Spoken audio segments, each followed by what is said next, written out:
Coming at you with the Denver Broncos Mile High View. I've got 122 comments on head coach for Denver Broncos on the Mile High Report. And by reading them, there's a lot of, I'd say, people that don't have clarity. Another guy wants, okay, the question is, who do you want for a head coach? And I'm just going to go through these questions. So one says right off the bat here, I want a head coach with a proven attitude. Well, you know, my take is I want a head coach with a proven system, or had worked with a proven system, understands the system. Another question here, Mike Shanahan, if he dials his ego back, you know, look, you're listening to too much Denver sports talk radio. If you have any inclination of Mike Shanahan, your voice should be removed. Mike Shanahan is not the answer. Nobody is pining for him. He's almost like a cancer in the organization in himself. I could get into Mike Shanahan during the Super Bowl years, him thinking it was all him, when you had John Beek was definitely involved. The offensive line coach at the time was involved with play calling and putting a leash on Shanahan. So no, Shanahan is definitely not the answer. Another one says, you know, here's one. Well, a good head coach will go to these teams with promising young quarterbacks. Well, I have news for you. Head coaches typically want to pick their own quarterback, and these new quarterbacks aren't proven yet.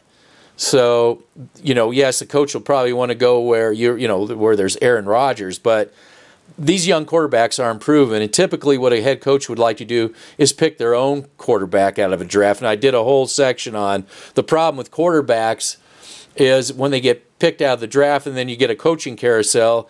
Things don't go right. The coach obviously is going to point at the quarterback and say, hey, I didn't pick this guy. So I'll just keep going here. Elway has a history of winning as a GM. Well, he's also got a history of not doing so good either. So you got to look at both sides of the coin. And to me, what I've noticed is nobody is looking at the 10,000 elephant in the room as a Broncos fan.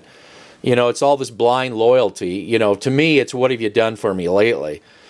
And I think, you know, the problem really with getting a head coach is the fact that no head coach, is going to want to come in and be dictated to by Elway. The problem with Elway is there's no ownership to put a leash on him. So he's acting as owner, GM, everything. And that's pretty much a problem that has to get dealt with. So I really don't see, you know, the coaching situation really changing much. I mean, to me, Elway is going to want a yes man, another robot, another puppet, whatever you call it. And that's going to be the problem in Denver until the ownership question has been taken care of. Of course, none of these people on this board is even addressing that. And let me keep going. Vance and Woods were just like Paxton and Langley, high-ceiling coaches. I'm curious who said they're highly... Okay. Inexperienced, raw, but young, energetic. Neither were ready to promote. Bieniemy was a great buff in his day. Definitely don't see Bieniemy as worse than... I don't even know why they're going there. Why would you go to Bieniemy? I think we would... How about a veteran head coach? Yeah. Yeah. And D. Filippo was the OC twice and 3/4 of a year each position. Criticized in Minnesota, often abandoned the running game. So, okay, so the, I guess, offensive coordinator for Minnesota. I went with the, trying to talk the offensive coordinator out of New Orleans. That would be my pick. Okay, then they're criticizing Case Keenum, but I think I think when you're looking at the quarterback situation, you're really missing the point. When you draft a head coach, you've got to put in a system. There's got to be somebody with a system in place, because that way then you can scout the type of players that you're going to plug in.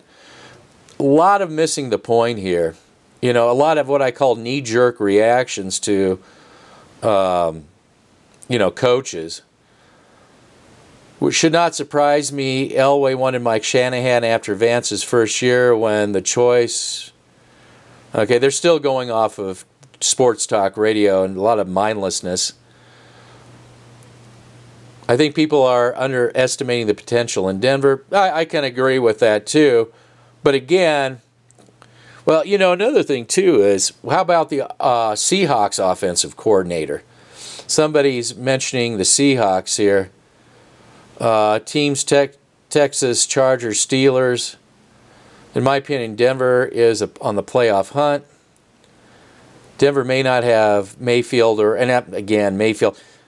Again, you know, a new head coach coming in probably would want to pick his own quarterback, most likely, whether it's in free agency or if it's in the draft. He may even just want to get a bridge quarterback. Maybe Case Keenum, again, fills that bridge quarterback position nicely until, you know, the quarterback of choice comes in for the new head coach. Okay, good performance starts with good coaching. Absolutely. And well, it's not just performance. Again, when you're talking coaching, you also got to look at the scouting department. Okay, I shouldn't go. Okay, Brady is not that old. Are you kidding me? Do you think you're gonna get Brady? It was a joke. They were laughing about that. Yeah, okay, here's the brainwashing. Mike Shanahan incorporated RPO plays to help RG3. Well, I don't know what rock you lived under, but Shanahan threw RG3 under the bus, and it was a big, nasty divorce between him, the owner, and I realize it's Snyder. But again, you know, it's big egos, you know. So, again, too much listening to sports talk radio, not enough thinking. So, let's get Mike Shanahan, again, another brain-dead person out there. And, yeah, like I say, you know, maybe the offensive coordinator from Seattle works too. Like I say, Seattle, maybe the offensive, and I was, in my other videotape, went for trying to talk the assistant offensive coordinator, for New Orleans. People with a proven track record who have done a lot with very little. And also, they have a system in mind that they can put in place. Denver Broncos have no system whatsoever. It's like, well, we'll throw shit on the wall and see what sticks. So, yeah, Kohler for DC. Okay, yeah, and that's another thing, too. You're going to have to get a head coach who's going to bring in a defensive coordinator, too. So, and you're also going to have to bring in somebody who's going to bring in an offensive line coach. It's definitely critical on both accounts. So, I think this is what needs to be explored. I think what needs to be explored is a head coach with a system, somebody who's worked during the good times and bad, and have been able to succeed with little, that shows that they know what they're doing. They have a track record. I mean, right now, let's just say the Rams offensive coordinator, well, you've got all these great draft picks and these great players. Well, you're not going to have that when you go to a team like Denver. So you're going to have to understand how to rebuild the team. It's easy to win with, key marquee players all over the place. But it's another thing coming to a team that doesn't have that and trying to bring that to an organization. You got to bring that through the draft, through the you got to bring that through the scouting. Then you got to find yourself a defensive coordinator. You got to find yourself in Denver for sure, new offensive line coaches, because whatever's going on in Denver, they got two of them, and they did bring them up a little bit. I don't know, maybe evaluate what we got, but in coaching offensive line coaches, but I don't, maybe they did the best with what they had to work with. So quarterback coaching seems to provide an important type of training. Well, you got to have a system in place to get the right quarterback to play. And I don't think these people really get that or understand that. Anyway, that's what I got for now. I'll read some more later.